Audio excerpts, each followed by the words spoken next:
Seigneur notre Dieu.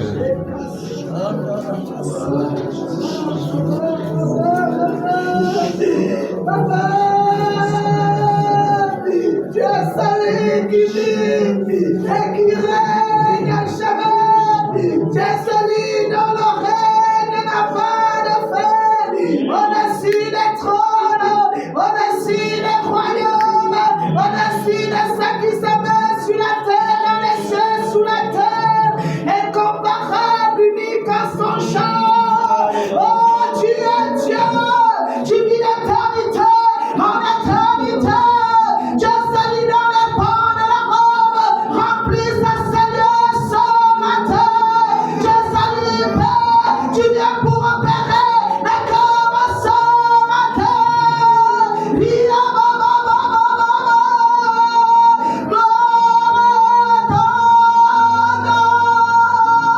gloire à l'agneau qui a été immolé.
Veuillons nous asseoir dans la présence de notre Dieu.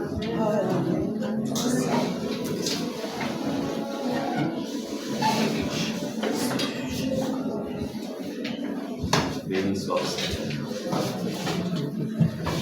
Nous vous saluons au précieux nom de Jésus. Alléluia. Nous saluons aussi et bénissons notre Dieu pour la grâce qu'il nous fait de nous retrouver encore ce matin dans sa maison.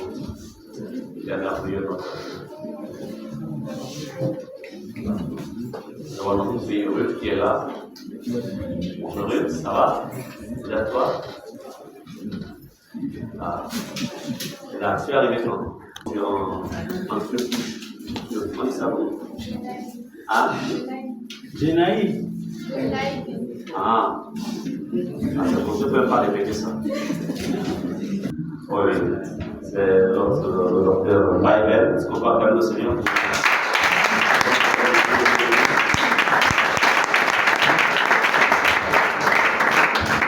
Dieu soit béni. Nous avons aussi ce matin la présence de notre docteur Papi qui est au milieu de nous encore ce matin. Amen.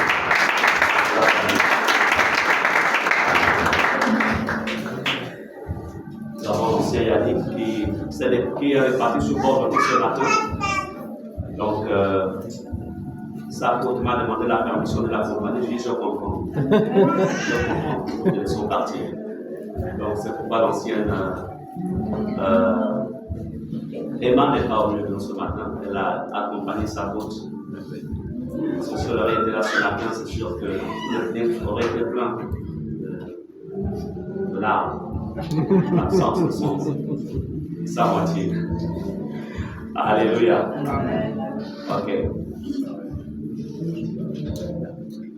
Ce matin,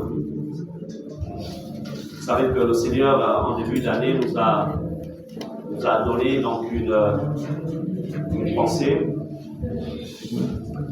La pensée qui consiste à rentrer dans la dimension, on va dire, des moissonneurs.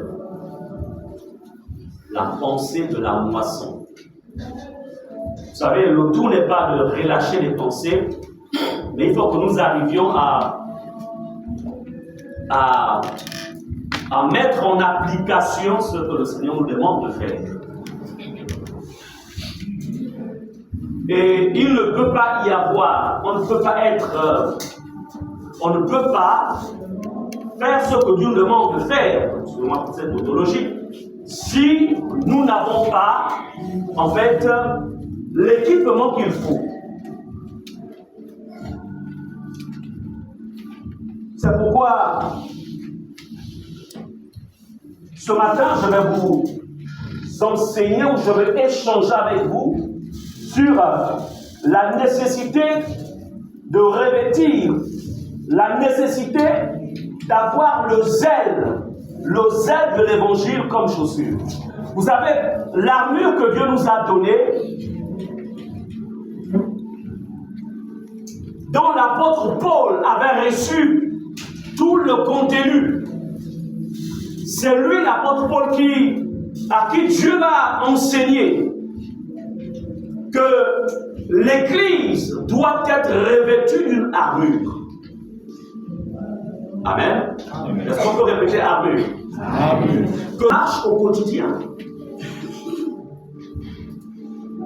Et le diable sait exactement, parce que si le Seigneur révéla à l'apôtre Paul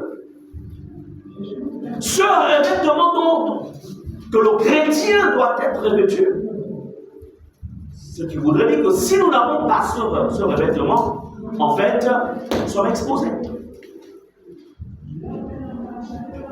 C'est pourquoi beaucoup d'enfants de Dieu aujourd'hui, sans le savoir, marchent, courent et combattent même l'adversaire sans se rendre compte qu'il y a un élément de leur armure qu'ils ont négligé.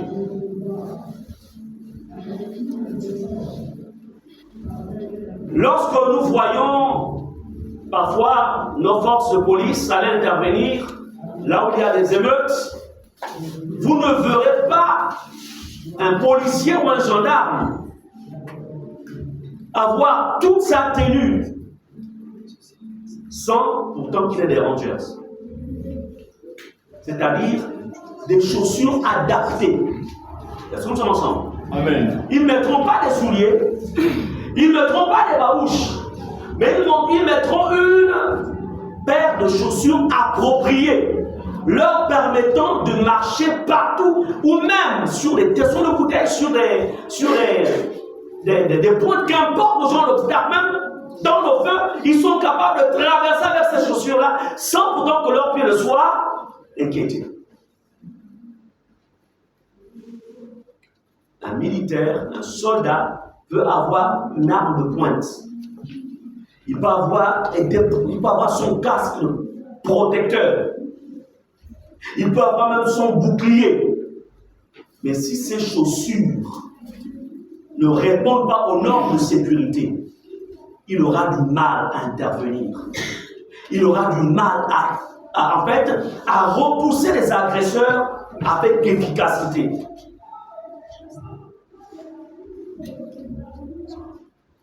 Alors, et parce qu'aujourd'hui, beaucoup de chrétiens négligent le zèle de l'évangile. Ils négligent le zèle. Mais ils ne savent pas que spirituellement parlant, ils sont sans chaussures. On ne peut pas marcher vite sans chaussures. C'est pourquoi le zèle, ou je dirais les chaussures, que doit revêtir notre esprit, ce n'est pas une option. Amen. Amen. Ce n'est pas une option. C'est une nécessité.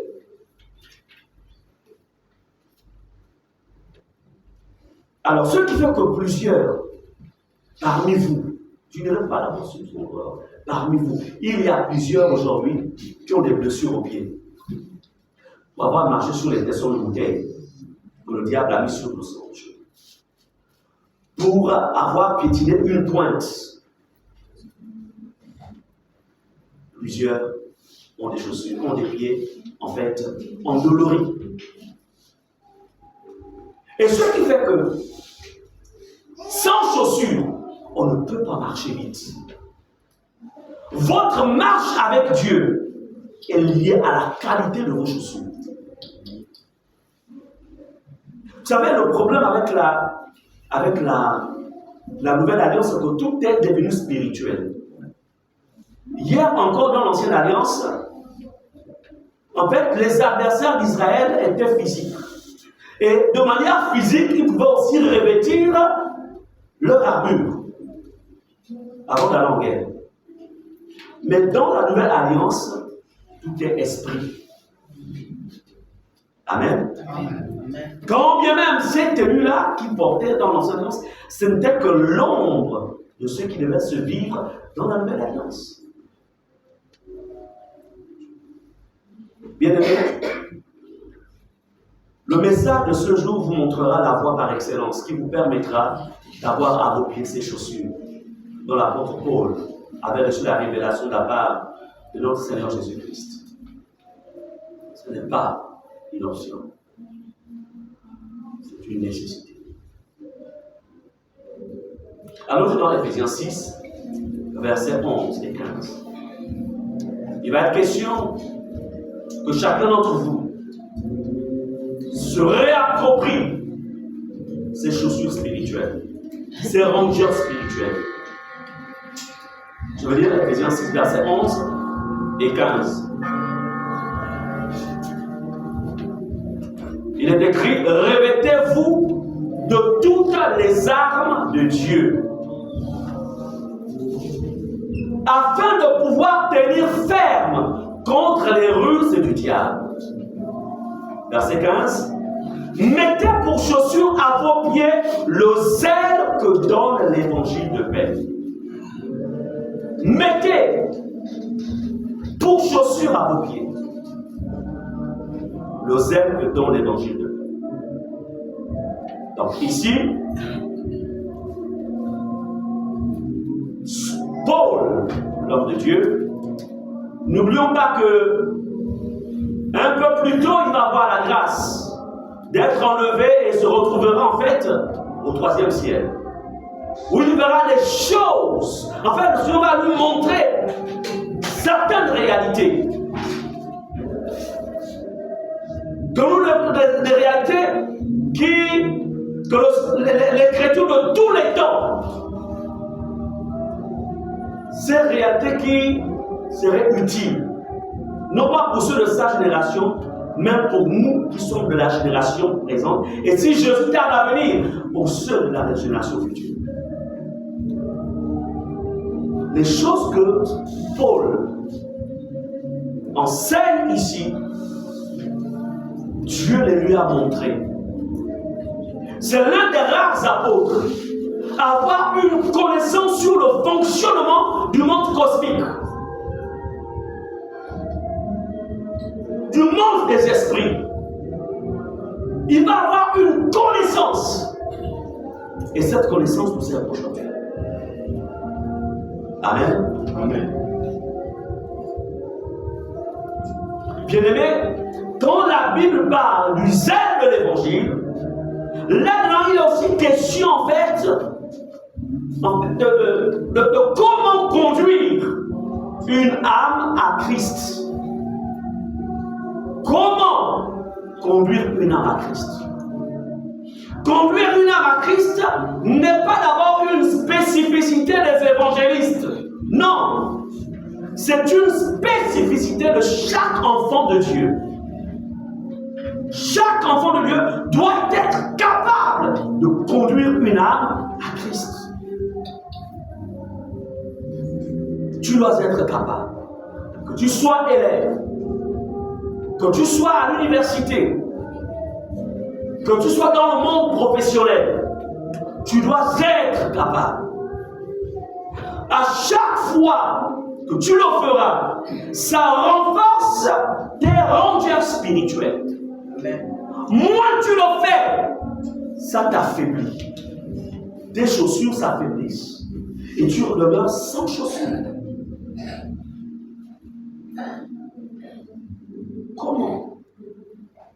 Donc, conduire une âme à Christ est égal à porter les chaussures à nos pieds. Si on met des pierres ici et que je dise à l'un d'entre vous de marcher dessus, tu marcheras en fait en faisant très attention pour ne pas te transpercer en fait le bas des pieds. Mais en ayant tes chaussures sur toi, si tu veux marcher dessus, tu marcheras sans problème. Notre marche est une marche spirituelle. Répétons, ma marche est spirituelle. Ne l'oubliez jamais. Chaque fois qu'on se lève le matin, on va au travail, on se lève le matin, on vient à l'église, qu'importe le lieu ou l'endroit où tu t'y rends, n'oublie jamais que ta marche est une marche spirituelle. Rien ne demeure dans la dimension du physique. Tout est spirituel. Tu pars du Gabon, tu vas dans un pays, tout est spirituel. Ta marche est spirituelle. Ce qui fait qu'il y a beaucoup aujourd'hui qui, dans la dimension spirituelle, marchent sur le chemin, en fait, de l'éternité avec Dieu. Amen. Ils sont sur le chemin. Comme aussi, il y a d'autres qui marchent, mais qui prennent malheureusement la mauvaise direction. Et cela doit venir sur le chemin. Parce que c'est aussi pour eux que Jésus est mort sur la croix. Notre marche est spirituelle. Ne pensez pas que nous sommes seulement sur la terre. Non. Quand un homme part de ce monde, automatiquement, parce qu'il marche sur le chemin du Seigneur, alors, quand il part de ce monde, en fait, il se retrouve sur le chemin. La direction qu'il avait prise pendant qu'il était sur la terre. Amen. Amen. Amen. Donc, ce n'est pas l'autre côté qu'on cherche à savoir, mais je vais où? C'est maintenant là. Tout ce que nous faisons a une relation avec le monde et l'éternité. Amen. Alors, nous allons voir ensemble comment conduire une âme au Christ. Oui, c'est la saison de la moisson. Mais comment conduire? Je voudrais vous dire une chose, il y a une différence entre on a une âme à l'église et conduire une âme à Christ.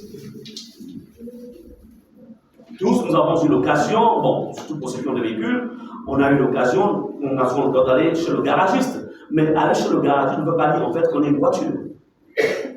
C'est la voiture qu'on conduit chez le garagiste pour qu'il répare le véhicule.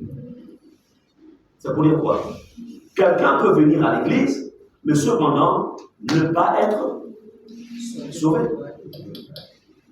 Amen. Amen.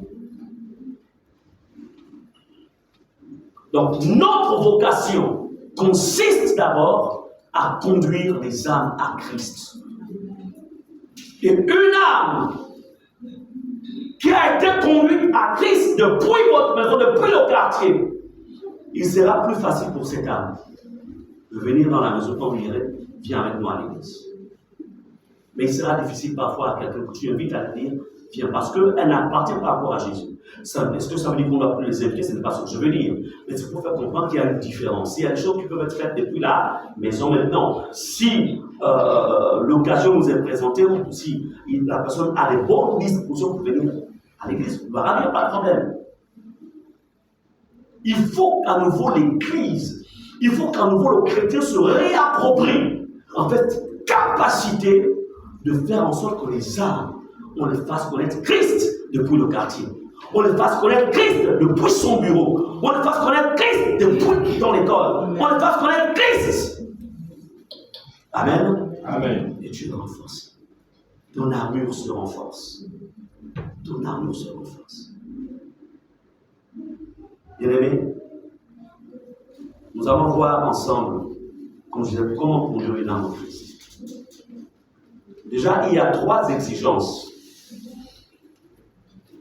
que vous devez remplir avant de conduire avec succès une âme au Christ.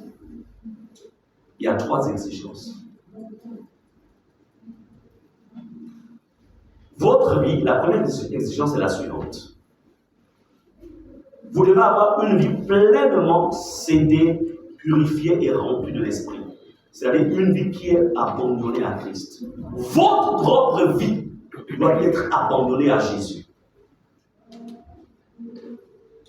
Celui qui conduit quelqu'un à Christ, sa propre vie doit d'abord être donnée à Christ. Tu ne peux pas dire à quelqu'un, je te conduis à Christ, alors que ta propre vie n'est pas en Christ.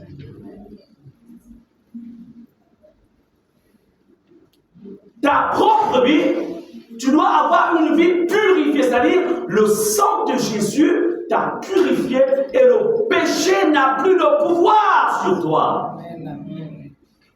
Amen. Amen. Ta vie doit être remplie de l'esprit.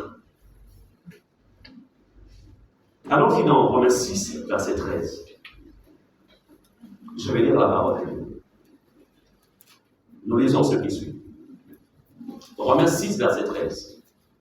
Ne livrez pas vos membres au péché, comme des instruments d'iniquité, mais donnez-vous vous-même à Dieu, comme étant vivants de mort que vous étiez, et offrez à Dieu vos membres, comme des instruments de justice. Amen. Amen.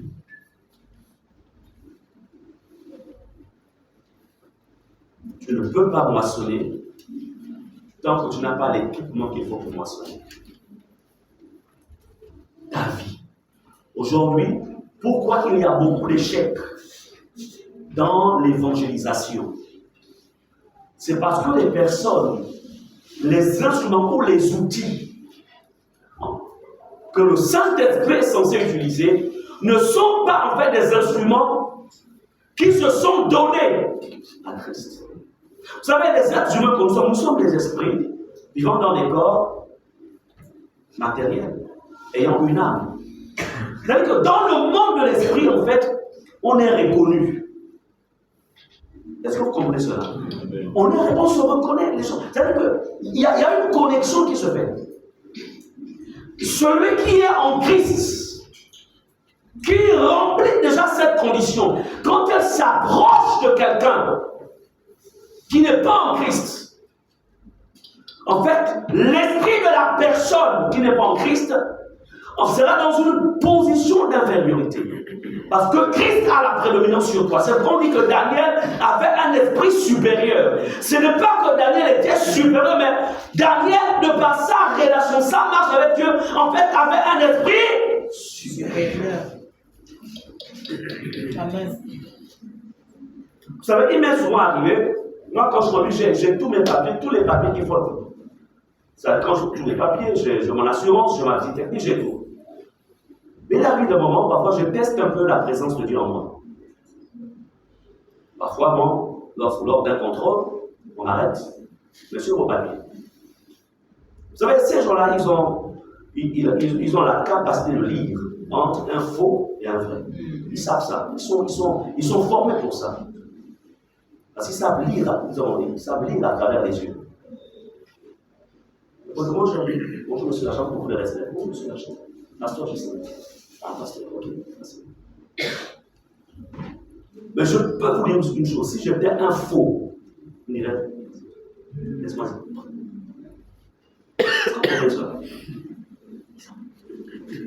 En fait, nous dégageons une présence. Amen. Amen. On dégage quelque chose. De la même manière qu'un ministre de la République. Ça ne veut pas dire que je ne dois pas me soumettre au contrôle. On est avant tout citoyens d'un pays. Et puis on doit travailler comment dirais-je, on doit être en règle avec la réglementation qui régit en fait tout conducteur, on peut dire ça comme ça, ou tout possesseur de véhicule. Mais moi, ce que je voudrais dire, c'est qu'en fait, n'oubliez pas que nous sommes des esprits. Vous avez en face de vous, s'ils ont en face un voleur, qu'est-ce qui se passe pour un innocent qui est un voleur? Amen. Déjà, l'esprit de la personne a commencé à trembler. Même si pas essayer un peu de se maîtriser, il est suspect. Que voudrais-je dire par là? lorsque tu es en face de toi plutôt, un faux, et que tu es rempli du Saint-Esprit, tu sois que cette personne est là. Lorsque tu vas vers quelqu'un pour lui présenter Jésus, si ton esprit n'est pas rempli de la présence de Dieu, son esprit, en fait, ne fléchira pas devant le Jésus que tu présentes. Amen. Il y aura de la résistance. Parce que un être humain est un esprit. Ne l'oubliez jamais.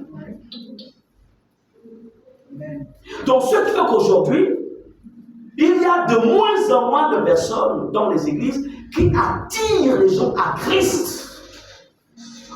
On attire plus les gens vers un programme, une conférence. On les attire vers un séminaire.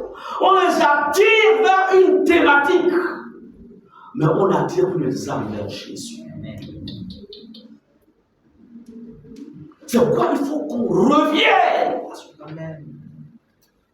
Ce qui faisait la force de l'Église pendant les années de la veille, c'est que chaque enfant de Dieu se sentait responsable d'emmener une âme à Christ. Amen. À Jésus. Vous savez, le diable n'aime pas l'être humain. Lorsque tu vas vers quelqu'un, que tu parles de Jésus, ou bien quand tu invites la personne, mais si cette personne-là, le lendemain matin, tu apprends qu'elle est morte, parce qu'elle a eu peut-être une crise cardiaque au milieu de la nuit, alors que tu aurais l'occasion de présenter Christ à cette personne. Et tu ne l'as pas fait. Il ne faut pas imaginer c'est-à-dire quelle va être la culpabilité en toi. Comprenons une chose. Vous ne pouvez pas aller aussi loin que ça avec Dieu tant que vous n'avez pas vos chaussures à vos pieds. Et les chaussures aux pieds, ce n'est pas une simple prière. Ce sont des actes. Amen. Ésaïe 52, verset 11 dit ceci. Partez, sortez de là. Ne touchez rien d'impur. Sortez du milieu d'elle. Purifiez-vous. Vous qui portez les vases de l'Éternel. Vous qui portez les vases. Et moi, je dirais vous qui portez les vases de sa présence. Nous sommes des vases. Et bien, je suis un vase. Je suis un vase. Et tout le potentiel divin est en nous. Je peux vous dire que l'investissement de Dieu en nous est égal à l'investissement de Dieu en Jésus. Dans sa dimension humaine, bien sûr. Parce qu'il est Dieu, il a un temps homme. Amen. Nous devons le comprendre. Tu dois le comprendre. Nous ne sommes pas une race inférieure, mais nous sommes une race supérieure. Répète, je suis une race supérieure. Je suis une race supérieure. Oui, parce qu'en fait, nous sommes de la race divine. Nous sommes de la race divine. Crois-le. C'est pourquoi le Seigneur a laissé à notre disposition, en fait, cette capacité de proclamer l'Évangile. Il aurait pu confier cette mission aux anges. Mais il a dit non. Les enfants, ceux qui sont nés de moi, peuvent accomplir ce mandat. Alléluia. Alléluia. Vous savez que dans notre première existence, nous étions de la terre. Vous savez que nous avons eu deux existences. La première existence, c'est selon le premier Adam, lorsque nous étions des pécheurs. Et là, nous étions de la terre. Mais vous savez que le dernier Adam n'est pas de la terre, mais il est du ciel. Et de par notre nouvelle naissance, nous ne sommes plus de la terre, mais nous sommes du ciel. Amen. Est-ce qu'il y a quelqu'un qui comprend cela? Est-ce qu'on peut vraiment acclamer le Seigneur pour cela? Oui. Amen. Répète, je suis du ciel. Je suis du ciel. Oui, nous sommes du ciel. Il n'y a plus rien en nous qui appartient à la terre. C'est pourquoi lorsqu'un sorcier lorsque le diable, vous savez, le diable n'attaque jamais les chrétiens. C'est-à-dire, il ne vient pas de front comme ça. Le diable, il envoie toujours les sorciers venir attaquer les chrétiens. Lui-même, il n'ose pas. Il n'y a pas de chrétiens remplis. Il ne peut pas. Parce que la flamme qui se dégage de nous, s'il se rapproche, c'est qu'il est cuit. Mais qu'est-ce qu'il fait? Il va utiliser les sorciers, comme les sorciers, en fait, sont des humains, mais qui se sont, qui se sont convertis dans le mal. Allez. Mais aussi quand ils viennent, le feu de Dieu les repousse. Pourquoi? Parce que notre Dieu est un feu dévorant. Il a aussi fait de nous des flammes de feu. Ce n'est pas un slogan, c'est une réalité. Amen. Croyez-le. C'est ce que nous sommes fait. Donc, la condition pour emmener une âme au Christ, il faudrait que ta vie, à partir de maintenant, travaille de manière à ce que ta vie soit entièrement donnée à Christ. Céder à Jésus. Même une vie purifiée. Même une vie remplie de l'esprit. Parce que tu as besoin de maintenir tes chaussures. Mon fils. La deuxième condition, ou la deuxième exigence, il te faut avoir une confiance totale dans la personne du Saint-Esprit. Souvenez-vous que le Seigneur dira aux apôtres, écoutez, ne vous déplacez pas, ne bougez pas de Jérusalem, jusqu'à ce que la promesse que le Père a faite pour vous, en fait, descende. C'est du Saint-Esprit. Quand vous dites sans le Saint-Esprit, on ne peut rien faire sans le Saint-Esprit. Bien aimé, une confiance totale dans le Saint-Esprit. Tu ne peux pas arracher une âme d'entre les mains des ténèbres si tu n'as pas une grande confiance envers le Saint-Esprit. Écoutez, autant le Saint-Esprit vit en nous, autant ceux qui sont dans le monde, n'ayant pas Jésus, en fait, il y a des forces qui travaillent au travers de leur vie. Et ces esprits-là, lorsqu'ils te verront commencer à sortir l'évangile, tout de suite, la personne se braque. En fait, ce n'est pas la personne qui se braque, mais ce sont les esprits qui possèdent la personne qui manifestent en fait une fin de non-recevoir. Mais parce que tu as le Saint-Esprit en toi, tu as mis ta confiance en lui, alors tu libéreras toujours une parole qui poursuivra cette personne jusque dans son sommeil. Juste Jésus t'aime. Amen. Amen. Une confiance dans le Saint-Esprit. C'est-à-dire, quand tu vas vers la personne, tu sais que tu n'es pas seul. Le Saint-Esprit est avec toi. Et ce qui est important pour nous, Dieu ne nous a pas envoyé pour convaincre les gens, mais Dieu nous a envoyé pour parler, pour en faire relâcher des semences. Parce que l'évangile que nous relâchons, ce sont des semences. Est-ce que vous comprenez cela? Ce sont des semences. Je me souviens, bon, moi je m'étais converti, c'était en décembre 1987, mais je sais une chose. Je sais qu'il y avait des mois déjà à l'avance. En fait, il y avait des personnes, parce qu'à l'époque, en Béthanie venait de commencer, il y avait des jeunes en fait qui venaient relâcher des semences sur moi. Je ne savais pas que ça devait marcher, ces semences-là. Déjà, j'avais aucune connaissance. Je manifestais, je résistais jusqu'au bon, le jour où lui-même il m'attendait, le jour qu'il avait déterminé. Mais je sais que bien avant, en fait, il y avait des semences que je recevais. La parole de Dieu est vivante. Amen. Yes. Les versets bibliques que vous donnez aux gens là sont vivantes. Sont vivants plutôt, sont les versets. Sont vivants. Parce que ce n'est pas ta parole, c'est la parole de Dieu. Yes. Juste un verset. Tu sais, frère, il est écrit car Dieu a tant aimé le monde qu'il a donné son Fils unique, afin que toi, tu ne périsses point, mais que tu aies la vie. Oh, laisse-moi, tu continues, je te rentre dedans.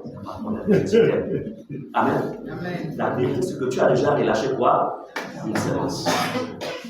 Amen. Amen. Ne soyez pas, en fait, ne vous laissez pas impressionner. Ne rentrez pas dans des échanges. La discussion sur, voilà, mais vous, oui, vous les aimez là. Hein, déjà, vos parents sont aussi. Quand pas comme ça, tu te laisses le coup. Relâche sur le verset. Ne rentre pas dans. Tu n'es pas l'avocat des pasteurs. Tu n'es pas l'avocat des prophètes. Tu n'es pas l'avocat des docteurs. Tu n'es pas l'avocat. Toi, tu es le témoin de Jésus. Tu es seulement la séquence de Jésus. Amen. Amen. Amen. Il y a beaucoup parmi vous qui êtes découragés parce que tout simplement, vous pensez que c'est vous qui avez le droit de convaincre. Ce n'est pas nous qui convaincons. C'est le Saint-Esprit qui convainc de péché, de justice et de jugement. Amen. Amen. Amen. Même si le témoignage, c'est-à-dire que le soi-disant apôtre, pasteur, prophète, qu'il a en train de prêcher, même si les faits que ce dernier, les actes qu'il a posés sont avérés, sont justes, mais ça ne te révèle pas. Parce que beaucoup aussi parmi vous, vous êtes parfois refroidis lorsqu'on sort le sujet de quelqu'un, il a posé un acte qui n'est pas plus. Ah, je n'ai plus rien à dire. Qui t'a dit qu'il n'a plus rien à dire? Est-ce que c'est Jésus qui a posé cet acte? Nous sommes témoins de Jésus. Nous ne sommes pas témoins des pasteurs. Nous ne sommes pas témoins des prophètes. Nous ne sommes même pas témoins de notre église. Nous sommes témoins de Jésus. Amen. Yes. Et puis, à un moment, s'il veut rentrer dans ce matin, toi qui l'habites là, est-ce que toute ta vie n'a pas de péché? Est-ce que ta vie n'a pas de péché? C'est comme ça que les pharisiens, en fait, ils prennent une femme adultère, ils l'amènent devant Jésus. Déjà, en fait, ils ont tordu la loi, parce que la loi dit que l'homme et la femme, les deux doivent être lapidés. Et qu'est-ce qu'ils font? Ils amènent seulement la femme devant Jésus. En fait, qu'est-ce qu'ils cachent? L'homme. Ouais, comment on tord les Écritures?